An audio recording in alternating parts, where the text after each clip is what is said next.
Hello YouTube, Triumph Guy here today, and I'm going to be rebuilding all the bushes and the gear linkage on this Triumph Spitfire, and I'll show you why now. So as you can see, clutch is down and the gear stick wobbles all over the place, and as soon as you put it in gear, it still wobbles almost back to neutral. That's like it in every single gear. Now I have bodged it slightly, so it's better than it was, but now I've got the full rebuild kit in and we're going to do it. First things first, we've got to remove all this around the gear stick. I've got a video on that, the Gearbox tunnel. It's about 3 minutes long, and I'll put that in the comments section. Now that's all removed, we're going to undo this bolt, and then there's two that side as well. Fairly accessible.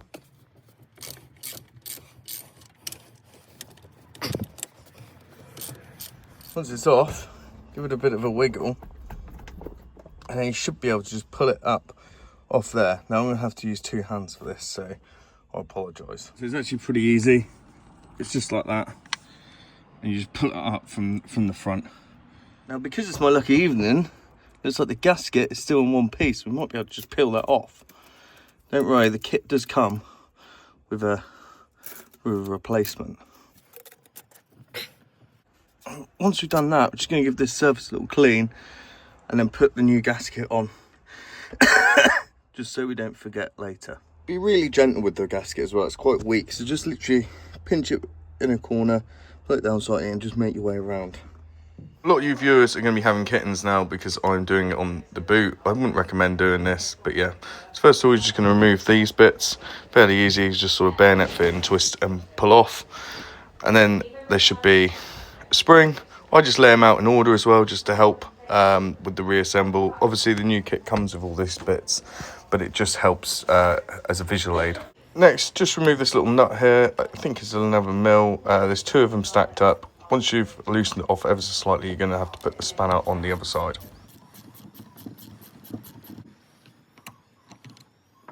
Gear stick should then just be able to be pulled out like so. I actually end up removing this bit as well, but you definitely don't need to. This is just to help with the reverse gear. Next, you're going to have to remove this sort of retaining collar. I just basically kept going at it with a screwdriver until I bent it out. There's probably a better way of doing it, and if you do know a better way of doing it, then please put it in the comments. This then frees up the spring, and there should also be a rubber bit underneath here, but mine's disintegrated off. So at this point my camera died, so I cleaned all the parts and then got back to it.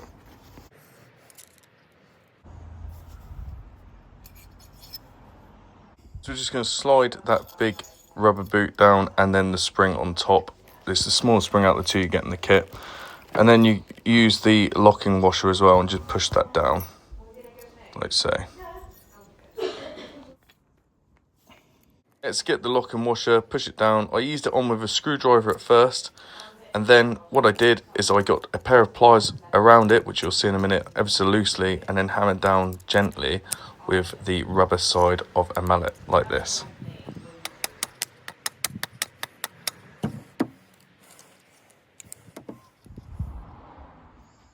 Bottom of the lever, there's two sort of plastic bits. I took the old metal ring out of the old ones because the new ones were just plastic, and you reused that, and then you just push it through the two plastic clips which clip together like this. Gentle bit of pressure with some pliers just to squeeze it together like this.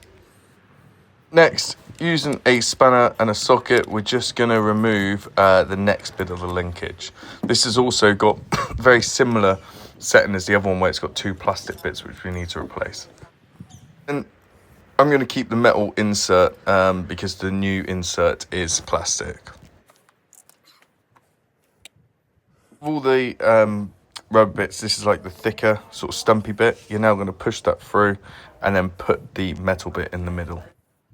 Put the two white discs either side of it, and then you refit that with the nut and the bolt.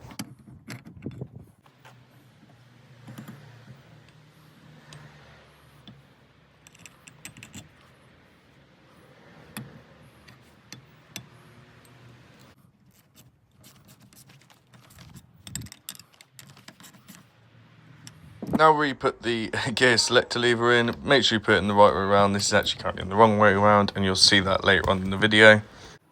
Refit the nut and the bolt to keep it together.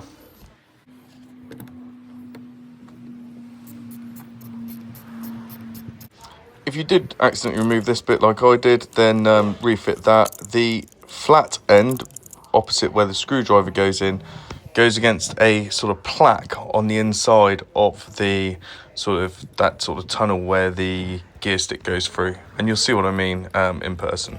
This is the bit which allows you to then push the gear stick down to activate reverse. Next, all you're going to do is put the larger spring over, then this little white bit, then there'll be a metal cap which you get with the kit, and then put the other bayonet style fitting dome over the top.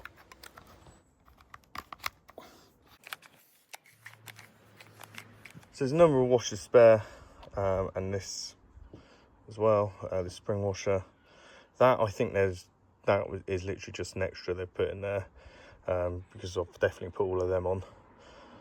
Not too sure where that's supposed to go. And then these, I purposely didn't use because I actually used the original metal inners. So yeah. Now what we're going to do is put it back on top and then screw it down. Obviously, don't do what I did. So I've got to take that off. And yeah, it shouldn't be too hard. It's just them bolts down there. So put the clutch down. Don't do this up yet. Don't do the bolts up yet. Put your hand on there and then give it a test to make sure it works. So there's no point in putting this together, putting them bolts on, putting all the tunnel over if it doesn't work. Anyway, next all we're going to do is put them bolts on. So all you're going to do, give it one more test without putting the tunnel on, and then refit the tunnel. So if you have got Triumph Spitfire, then I suggest that you like and subscribe. Check the comments. I've got a playlist there as well for all things maintenance on the Triumph Spitfire. Anyway, see you on the next one.